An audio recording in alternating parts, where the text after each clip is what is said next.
আমার 53 বছর বয়সী স্ত্রী যখন আমার কাছে ডিভোর্স চাইলো, অবাক হলাম না। কৌতুক করে বললাম, প্রেমে পড়েছ নাকি? হাতের কাছে টিভির রিমোট ছিল, তাই ছুঁড়ে মেরে বলল, ইয়ার্কি মারার জায়গা পাও না?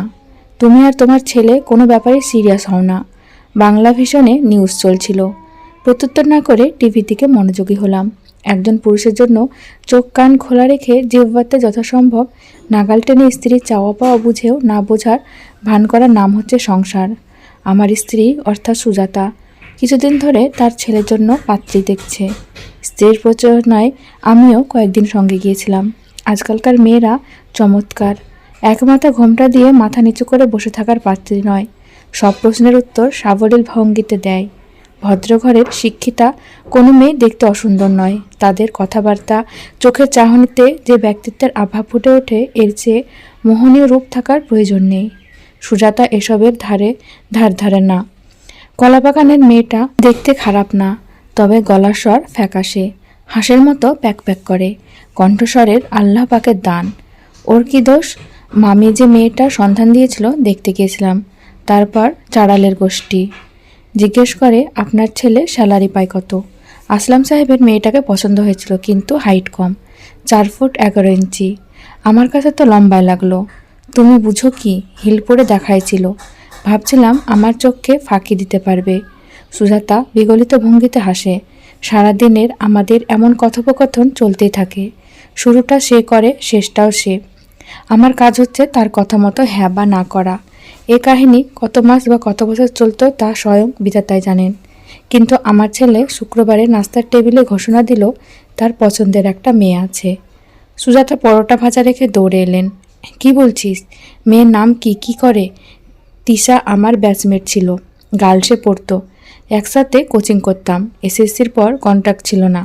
ইদানিং সোশ্যাল মিডিয়ায় আবার পরিচয় হয়। কথাবার্তা বলার পর শুনি ও ঢাকাতে আছে, একটা হাই স্কুলে পড়ায়। এই তো, মেয়ের তার সাথে পড়তো মানে কি? এখনও বিয়ে হয়নি? সুজাতার চোখ কপালে উঠল। আতিফ না শোনার ভান করে বলল, মা আরেকটা পরোটা ভেজে দাও, তেল কম দিবা প্লিজ। শুরু হলো সুজাতার কান্নাকাটি। কথা শোনানোর জন্য ছেলেকে পায় না। পেনশন নেবার পর সকাল বিকাল 2 ঘন্টার হাঁটার বাইরে আমার আর কোনো কাজ নাই। অতএব ছেলের উপর যত ক্ষোভ আমার উপর পড়ে। ছেলের বয়স 28, সে হিসেবে মেয়ের বয়সও 27 থেকে 28 হবার কথা। ছেলে একটা বুড়িকে পছন্দ করে এসেছে। সেদিন আর সহ্য না করতে পেরে বললাম, কাউকে না দেখে এভাবে মন্তব্য করা ঠিক নয়।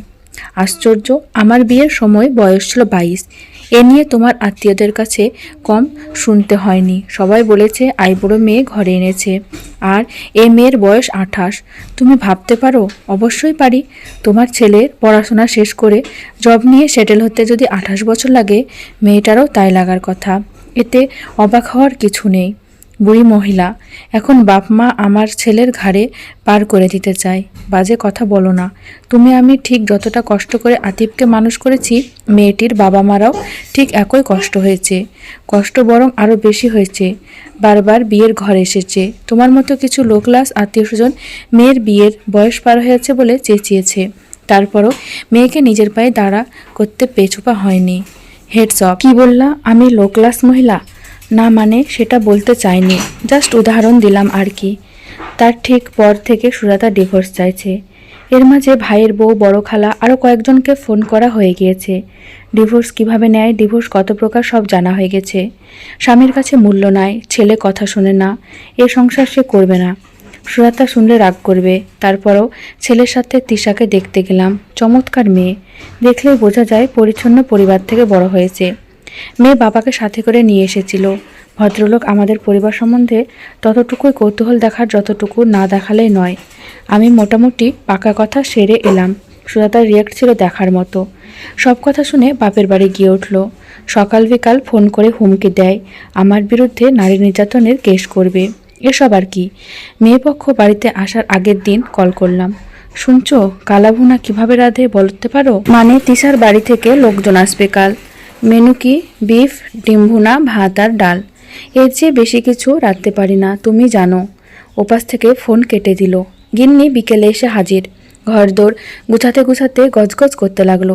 বাপ ছেলে বাড়িঘরের যে অবস্থা করে রেখেছে, মেয়ে পক্ষ বস্তি মনে করে পালিয়ে যেত।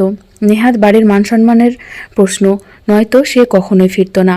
বিয়ে হলো, বউ বরণ হলো না। সুজাতা দরজায় খিল দিয়ে চোখের জলে বালিশ ভিজাচ্ছে, এমনভাবে কাঁদছে যেন বাড়িতে বউ নয় আজরাইল এসেছে। কাছে গিয়ে বসতে কেঁকিয়ে উঠল। এত কষ্ট করে ছেলে বড় করলাম, তার এই প্রতিদান। বলতে ইচ্ছা হলো, ছেলে পেটে ধরেছো, মানুষ করেছো, তার বদলে তুমি মাতৃত্বের সুখ পেয়েছো। এর চেয়ে বেশি আশা করাটা অন্যায়। একটা বয়সের পর ছেলে হোক মেয়ে হোক, প্রত্যেকের নিজেদের একটা করে জগৎ সৃষ্টি হয়। সেই জগৎ দূর থেকে বাবা মা অনুভব করতে পারে, কিন্তু দৃষ্টিকটু। বলতে চাইলেও বলতে পারলাম না। মায়েদের আবেগ হয় বাঁধনহারা। সন্তানের শত ভালোর মাঝেও সূক্ষ্ম ত্রুটি চোখে পড়ে। সন্তান সুখে থাকলেও সে যেন আরও সুখ পায়। এ বোধের নাম মাতৃত্ব।